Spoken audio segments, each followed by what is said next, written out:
Well, I'm here with Mark Richt. We're here at the ACC Media Days. Coach, obviously a ton of things that are being talked about.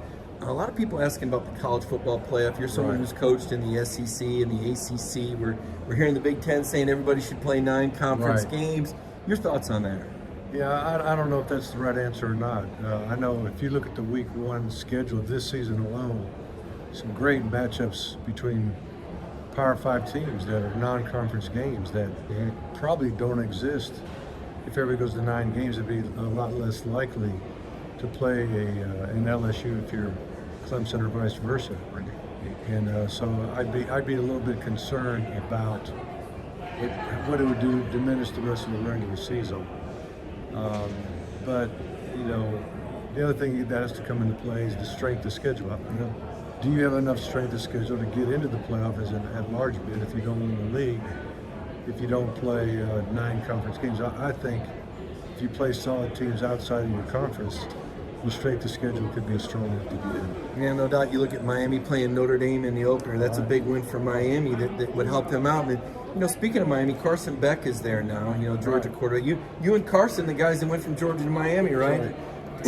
2 peas in a I went from Miami to Georgia to Miami. Okay, Miami to Georgia to Miami. I got you there. But yeah, Carson is. It's going to be interesting for him. I mean, he's going from a college town to a more of a pro town in the atmosphere. I mean, the fan base at the U is the people in that area. You know, the city of Miami. It's not a bunch of alumni coming. It's a very small private school. Nothing like Georgia as far as volume of people. And so it's different. But as far as a place to live and a place to hang out, a place that has a great vibe to it, as the recruits say.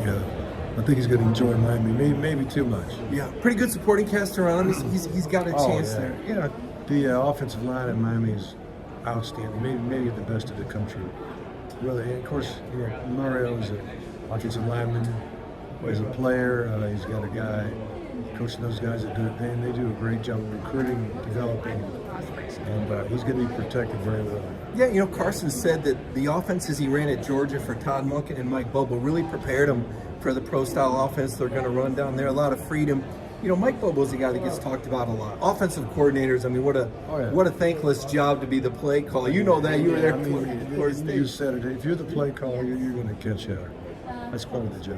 When Mike and Kirby go back to work with a new quarterback, you know, what are some of the things that you try to work on when you get a new quarterback and you're kind of redefining your offense? It's not a whole new book, but you've got a different guy under center now. Well, yeah, you got to find out what he does well and build on that. You can't try to make him something he's not. And hopefully you recruit your quarterback position to fit your system. And systems aren't totally rigid all the time. You can emphasize the pass more, the play action pass more. You have things in your book that one guy might do better than another. I mean, when I was at Florida State, I had Charlie Ward, and he did well with the spread look, and then I've had guys that do better in that formation. But we had it in the system, they would do that. But you know, I think Mike caught probably more hell than he should have last year. And I think Georgia dropped more balls than anybody in the know. They did. If somebody took the stats and just said every ball that was catchable was caught, if you had the receptions, yardage, and possible touchdowns, and who knows the kind of the season we're going to win offensively. Yeah, and how does that change a game? I mean, just you were mentioning one drive. One drive. I mean, one drop is one drive, and one drive can cost a game, like you said. If you just take one drive a game and score 7 instead, that's 70 more points in the season. And that's quite a bit. You know, one of the things you've been involved with, still in the Athens area, your son just got the promotion, head coach at Prince. Congratulations on that, Prince Avenue Christian. But you're still involved with the bowling tournament that you put on. I want to take this opportunity to let you tell people about it. I mean, we broadcast and stream it live on DawgNation, and we'll be doing that again this year. Kirby, you got Kirby signed up for it. Anytime he pulls the players out and puts them in the bowling lanes. How did this thing come together, and what do you see with this? How much fun are you having with it? Well, you know, of course, most people know, but I've got Parkinson's, and we're trying to think of a way to raise some money for Parkinson's, and then I've got a little granddaughter who's got Crohn's. Right. And so my wife's like, well, you're not going to just raise money for Parkinson's and not Crohn's, right? So as it turns out, there's kind of a relationship between the two. And so because of that, and at the University of Georgia, the the center, the Isaacson Center. They work on those very things. So I decided to try to find a way to raise money, and I love bowling.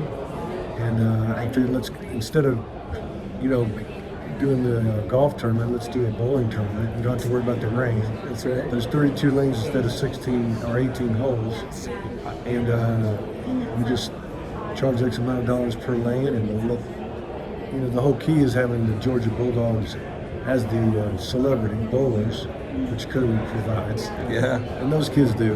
They have a good time too. But we've raised a lot of money. About $1.5 million in the last 2 years, and I can break $2 million this year. So this will be the third annual Dog Bowl. Dog Bowl 2025. One more question for you. We're seeing this about coaches being GMs, Right. transfer portal, NIL. You worked with Josh Brooks. He was your director of football operations, Yeah. right? He was your football guy, and Brought him in, yeah. And you see Kirby with his business degree. As far as handling this, we know Texas has got a lot of money. Ohio State's got a lot of money, but how valuable is it to Georgia to have a guy like Josh Brooks and a head coach with a business degree like Kirby in the moment? Josh is very capable, and Kirby is too. And the thing they got to decide is, I think the thing Kirby's got to decide is how much does he want on his plate. He can handle it all. Right. He can handle negotiations. He can handle discipline. He can handle the football end. He can handle recruiting. But he's one guy, So I think he's got to sit there and say, how much can I delegate and still have the quality that we need? And so it'll be interesting to see if there will be a true GM position. He's always going to call himself that, even if he hires somebody to do all that stuff. Right. But there are some things that could be done, at least administratively, that I think can come off his plate to a certain degree.